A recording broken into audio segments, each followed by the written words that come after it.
तीन प्रकार की दुनिया तैयार हो जाती है।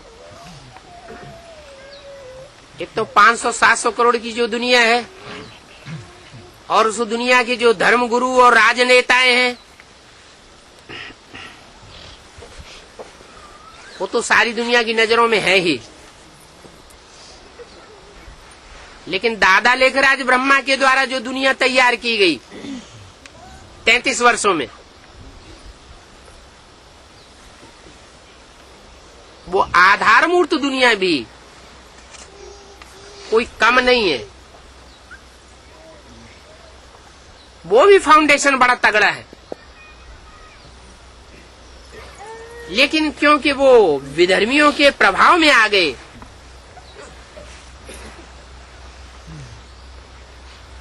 इसलिए ईश्वरीय ज्ञान से वंचित रह गए।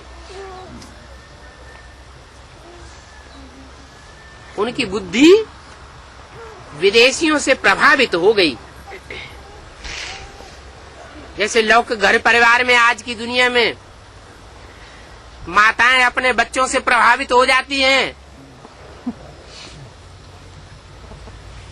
तो बाप एक किनारे हो जाता है। जैसा बच्चे समझा देते हैं, बुद्धि में डाल देते हैं, वैसा ही माता की बुद्धि में बैठ जाता है, मोह के कारण। ऐसे ही इस यज्ञ में जो विदेशी आत्माएं घुसी हुई थी, उन्होंने यज्ञ की सत्ता मम्मा बाबा के जाने के बाद संभाल ली, और ब्रह्मा जैसी आत्माओं के जो भी फॉलोअर्स थे, पक्के, हिलने वाले नहीं, भावना के आधार पर, वो आज भी विजयमाला के रूप में जहां तहां कहीं न कहीं मौजूद हैं। जब टाइम आएगा तो वो निकल पड़ेंगे।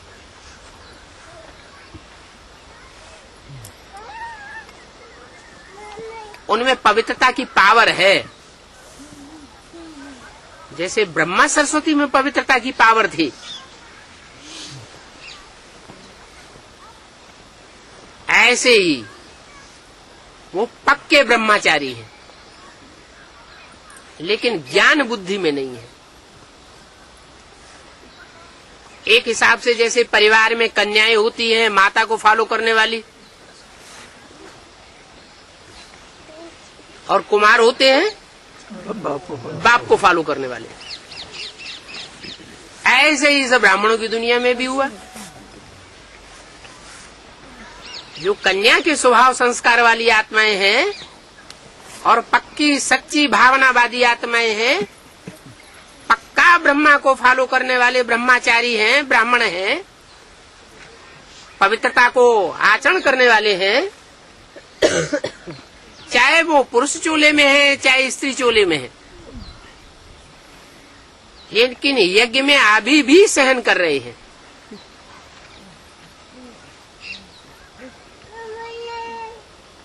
उनमें त्याग देखने में आएगा। वो सत्ता नहीं चाहने वाले, मान मर्तबा चाहने वाले नहीं हैं। ईश्वरीय सेवा से उनका मतलब है,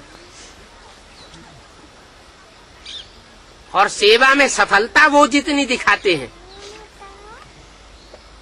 उतनी सफलता जिनके हाथ में सत्ता है वो नहीं दिखा सकते। भले लाखों करोड़ों पैसा इकट्ठा करके बर्बाद कर देंगे बड़े बड़े प्रोग्राम्स में, लेकिन रिजल्ट उतना नहीं दिखा सकते। कैसा रिजल्ट? वारिसदार निकालने का। वारिसदार क्वालिटी की जो आत्माएं असल ब्रह्मचारी बच्चे हैं यज्ञ के अंदर, वो शुरुआत से निकालते चले आ रहे हैं।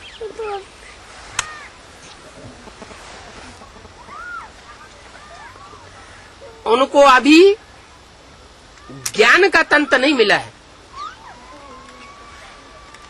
और मिला भी है तो वो अपने परंपरा के बंधन में बंधे हुए हैं। क्या हमारा जो ब्राह्मण परिवार है उसकी बदनामी न हो जाए। हम अपने परिवार की, हम अपने चंद्रवंश की बदनामी नहीं होने देंगे। लेकिन उनकी बुद्धि में ये नहीं आता है कि जो ब्रह्मा सरस्वती जैसी आत्माओं को हड़प कर जाएं, उनको भी नहीं छोड़ेंगे तो इनको छोड़ेंगे क्या। इसलिए मुरली में बोला है,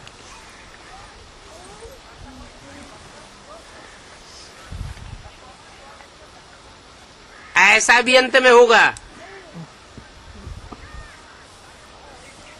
कि जब क्रोध में आवेंगे तो सारे कपड़े उतार करके नंगा करके बाहर निकाल देंगे।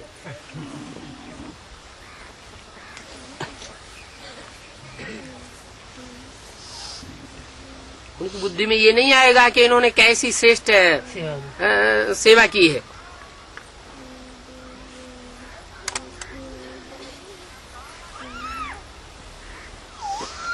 होना तो है।